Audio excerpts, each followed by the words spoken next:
ایک عورت کی صرف ایک غلطی اس کے گھر کا سکون چھین لیتی ہے، اور بعض اوقات صرف ایک اچھی عادت شوہر کے دل میں عزت اور محبت پیدا کر دیتی ہے۔ اگر آپ چاہتی ہیں کہ آپ کا رشتہ محبت، احترام اور سکون سے بھر جائے تو آج کی یہ ویڈیو آخر تک ضرور دیکھیں، کیونکہ یہ ویڈیو آپ کے لیے بہت خاص ہونے والی ہے۔ آج میں آپ سے ایسی باتیں شیئر کرنے والی ہوں جو ہر شادی شدہ خاتون کو معلوم ہونی چاہیے۔ یاد رکھیں، ایک کامیاب شادی شدہ صرف ایک شخص کی ذمہ داری نہیں ہوتی، بلکہ میاں اور بیوی دونوں محبت، احترام اور سمجھداری سے اس رشتے کو مضبوط بناتے ہیں۔ تو آئیے بنا دیری کیے ہم اس ویڈیو کو شروع کرتے ہیں اور اپنی شادی شدہ زندگی کو ایک نئی شروعات دیتے ہیں۔ سب سے پہلی خوبی ہے اچھا اخلاق۔ ایک عورت کی اصل خوبصورتی اس کے چہرے سے زیادہ اس کے اخلاق میں ہوتی ہے۔ نرم لہجہ، مسکراہٹ اور عزت سے بات کرنا دلوں کو جوڑ دیتا ہے۔ غصہ ہر گھر میں آتا ہے، لیکن جو عورت غصے میں بھی اپنے الفاظ پر قابو رکھتی ہے وہ اپنے گھر کا سکون برقرار رکھتی ہے۔ عزت ہر رشتے کی بنیاد ہے۔ اگر اختلاف ہو بھی جائے تو دوسروں کے سامنے اپنے شوہر کی بے عزتی نہ کریں، اکیلے میں محبت اور حکمت سے بات کریں۔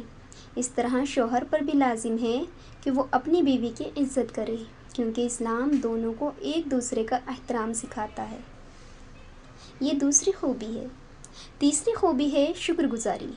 اگر شوہر آپ کے لیے محنت کرتا ہے تو اس کی قدر کریں۔ ایک چھوٹا سا جزاک اللہ خیرہ یا شکریہ بھی محبت کو بڑھا دیتا ہے۔ ہر وقت صرف شکایت کرنے سے رشتوں میں فاصلے آ جاتے ہیں۔ چوتھی خوبی ہے اعتماد۔ اعتماد ٹوٹ جائے تو رشتے کمزور ہو جاتے ہیں۔ ایک دوسرے کے راز محفوظ رکھیں، بلا وجہ شک نہ کریں اور سچ بولنے کی عادت اپنائیں۔ پانچویں خوبی ہے صبر۔ ہر گھر میں کبھی نہ کبھی مشکل وقت آتا ہے۔ سمجھدار عورت وہ ہے جو ہر چھوٹی بات پر لڑائی نہ کرے، بلکہ مناسب وقت پر نرمی سے اپنی بات رکھے۔ صبر بہت سے مسائل کو ختم کر دیتا ہے۔ صبر کرنے والی عورت اپنے شوہر کے دل میں محبت بنا لیتی ہے۔ چھٹی خوبی ہے اللہ سے تعلق مضبوط رکھیں۔ جب اللہ سے تعلق مضبوط ہوگا اور اللہ ہم سے محبت کریں گے تو اللہ تعالیٰ دنیا کے ہر شخص کے اندر ہماری محبت پیدا کر دیں گے۔ نماز، دعا اور اللہ پر بھروسہ گھر میں سکون لاتے ہیں۔ جب دل اللہ سے جڑ جاتا ہے تو انسان کا رویہ بھی بہتر ہو جاتا ہے اور اس کا اثر پورے گھر پر پڑتا ہے۔ ساتویں خوبی محبت کا اظہار کریں۔ بعض لوگ دل میں محبت رکھتے ہیں مگر کبھی ظاہر نہیں کرتے۔ اپنے شوہر کے لیے اچھے الفاظ استعمال کریں، ان کی حوصلہ افزائی کریں اور وقتاً فوقتاً اپنی محبت کا اظہار بھی کریں۔ چھوٹے چھوٹے اچھے رویے رشتے کو مضبوط بنا دیتے ہیں۔ اور ایک آٹھویں خوبی ہے اپنے شوہر کے لیے کبھی کبھی سرپرائز بھی تیار کیا کریں۔ کبھی کبھی چھوٹے چھوٹے تحفے آپ کے شوہر کے دل میں آپ کی محبت اور اہمیت کو بڑھا دیتے ہیں۔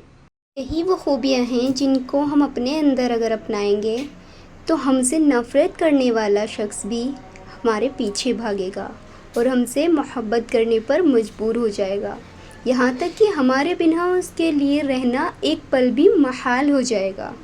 یاد رکھیں، خوشحال گھر وہ نہیں جہاں کبھی اختلاف نہ ہو، بلکہ خوشحال گھر وہ ہے جہاں اختلاف کے باوجود احترام، محبت اور معافی باقی رہے۔ اللہ تعالیٰ تمام میاں بیوی کے درمیان محبت، رحمت اور برکت پیدا فرمائے اور ہمارے گھروں کو سکون کا گہوارہ بنائے، آمین۔ اگر آپ کو یہ ویڈیو پسند آئی ہو تو اس لائک کریں، شیئر کریں اور ایسے ہی مثبت اور اسلامی رہنمائی پر مبنی ویڈیوز کے لیے چینل کو سبسکرائب کرنا نہ بھولیں۔ السلام علیکم ورحمۃ اللہ وبرکاتہ۔